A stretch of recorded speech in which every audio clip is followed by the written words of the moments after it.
everyone, welcome back to my channel. I am Christy. In today's video we are talking about traveling with a baby.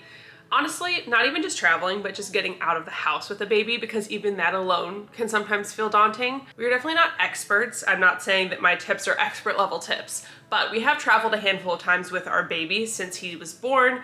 He is now 8 months old. Our most recent trip was a little road trip to Charleston, South Carolina. That's like a 3.5-hour drive from where we live. And I just feel like over the course of taking these little trips, there are a couple of things that I have found that really help to make things go smoothly and to just take away a little bit of the anxiety of traveling with a baby. In general, I am not a super anxious person, and I'm definitely not an anxious traveler. I love to travel. I've posted a ton of travel videos. I love to travel. Bringing a baby traveling is a whole different ballgame, obviously, than going by yourself or with your partner or with a friend. So even though I've never been an anxious traveler, there is always a level of anxiety around us planning a trip with our baby boy. He has proven time and time again that I do not need to worry about this because he is so flexible. He has shown us how resilient and flexible and easygoing he can be. And I try to keep that in mind when we're planning trips, but it's like that anxiety still kind of creeps in. I know a lot of people feel that way. I know that it can be daunting just to get out of the house some days, let alone plan this big trip. So I am hoping that these tips, which are, not so much like, oh, this is what you should pack for the plane. This is more of like things that are gonna make your life easier. So I do have 10 tips, and I hope that they're helpful for you. If you have any suggestions for getting out of the house or traveling with a baby, please leave them in the comments below. Let's help each other out. Let's all get out of the house with these babies, take them on little trips, and let's try to reduce the anxiety as much as possible. Okay, I have my list ready. I do have 10 tips. I'm gonna try to not get long-winded. So I'm gonna try to hold myself to that. Tip number 1, if possible, try to stay in an Airbnb or hotel that has a separate bedroom from the rest of the space. So at an Airbnb, this can be a lot easier. Obviously, if you're renting a house or an apartment, the bedroom tends to be separate from the living room, kitchen, hangout area. For hotels, I highly, highly recommend, if you can, to stay somewhere that's kind of that apartment style hotel, or not like a suite in the fancy sense, but like a Homewood suite. So you know what I mean? They have like a kitchen, a separate bedroom, like the living kitchen area is separate. I highly recommend that. That is such a game changer when traveling with a baby. When Kai was 2 months old, we went to Myrtle Beach for just a couple nights, and we stayed in one of those hotels that has a separate bedroom. It's like separate from the bathroom, kitchen, living area, etc. It was so perfect. We could get takeout. One of us could run and pick up food for dinner. We could lounge and hang out in the living space, and he was right there in the bedroom snoozing away. For your own enjoyment, I highly recommend doing that if you're able to do so. We made the mistake of not doing that in Charleston, and I honestly didn't even think about it. There was one night we ended up eating dinner in the bathroom because the day kind of got away from us and we had to go back to the hotel so Kai could go to bed. And Barish went and picked up food for us, and we were like, where are we gonna eat this food? So we literally had to eat in the bathroom. So highly recommend staying in an Airbnb or a hotel that has a bedroom separate from the rest of the space. If that's not possible, I would try to get one that has a little outdoor space. So for example, if you are staying at the beach and you just are getting a regular hotel room, try to stay at a hotel that has a balcony, so you at least have a little balcony space, a little outside space that you can enjoy while your baby is sleeping. Tip number 2 is to get an outdoor blanket.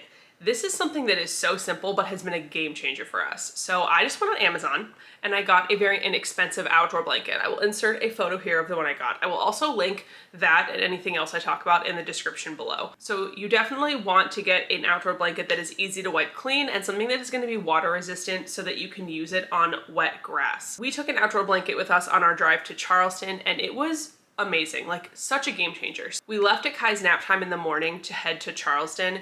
He slept for almost 2 hours, and then he woke up and we were like, okay, let's stop. We can change his diaper, we can feed him, he can stretch out. We stopped at a park, we got out the outdoor blanket and some of his toys. He had a field day. He loved his little life. Also rolls down very compact, which is really nice, and has a little carrying bag.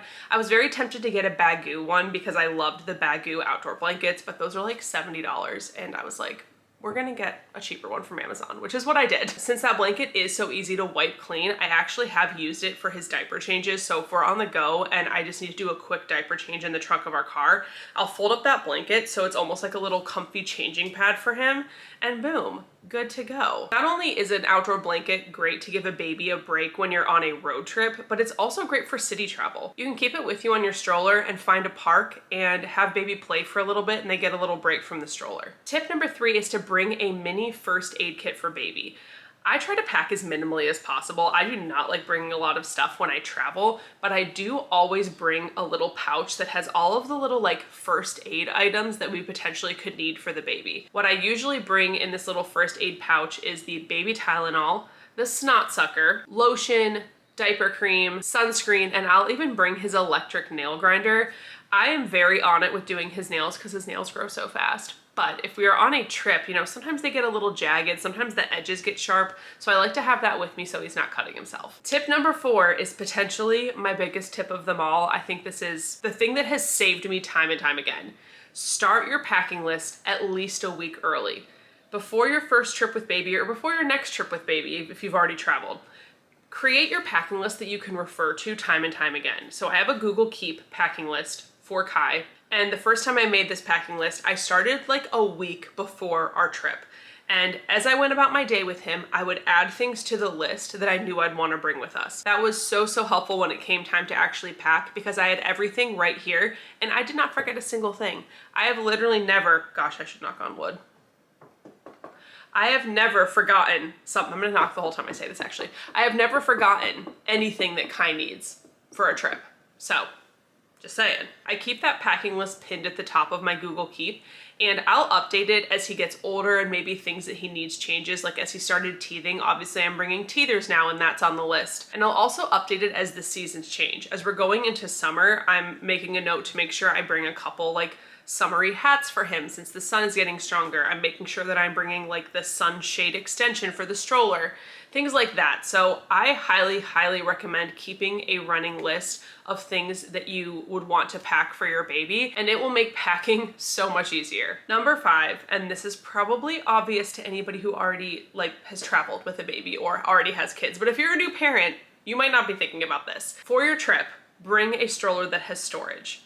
Now, right now we are using the Doona. I freaking love that thing. Listen, I wasn't sure if the hype around the Doona was legit, but let me tell you, I love that thing. I love it.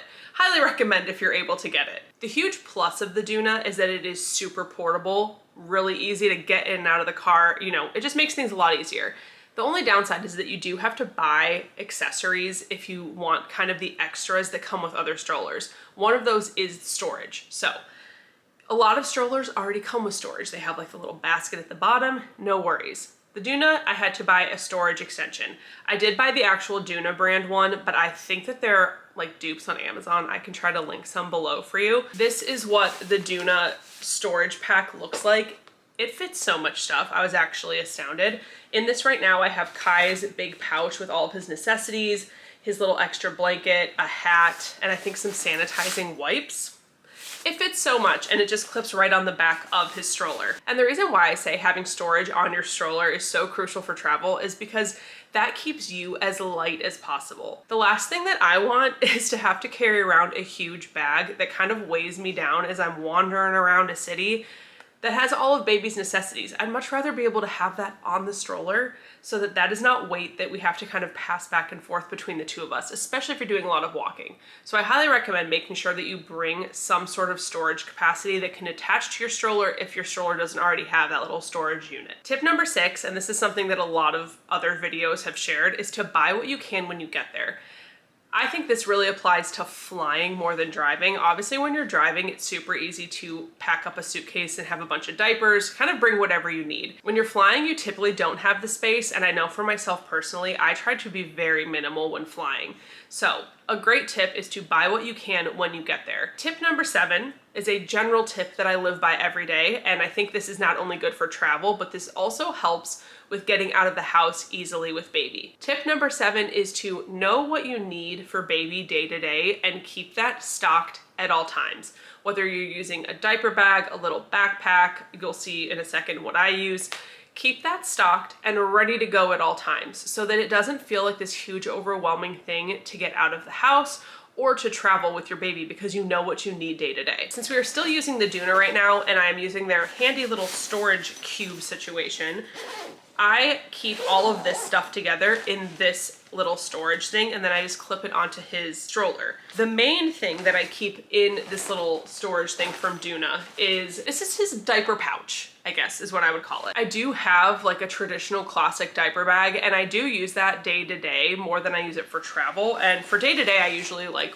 you know, would shove this in there. I keep this little pouch stocked with anything Kai might need. So for us, that means a change of clothes, an extra pacifier and pacifier clips, diapers, wipes, and disposable changing pads. So I keep all of that in here ready to go so I can just grab and go. This is very helpful day to day because I know I have everything I need for him if we're gonna go out and about, but this is a game changer for travel. Just knowing what you need and kind of keeping it all in one place at all times. I think doing this as a daily practice, just kind of knowing exactly what you need, makes travel so much easier.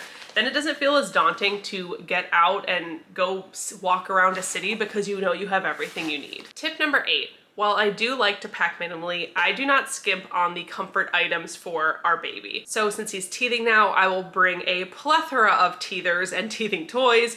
I like to bring his favorite plushie, and I'll bring his favorite blanket. Just those items that'll make him feel a little more comforted whether we're on a long drive or out and about in a new city. My last 2 tips are kind of around mindset on traveling with a baby.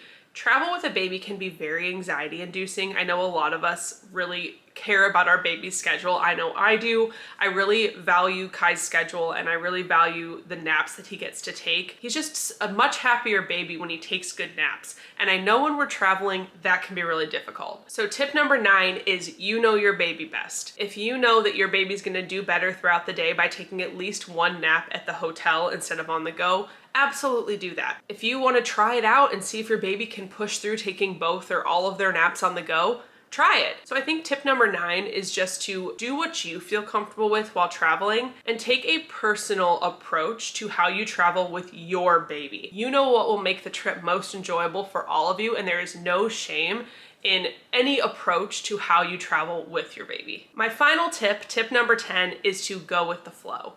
Traveling with a baby is much different than traveling by yourself or with family or friends or just your partner. Traveling with a baby is a whole new experience.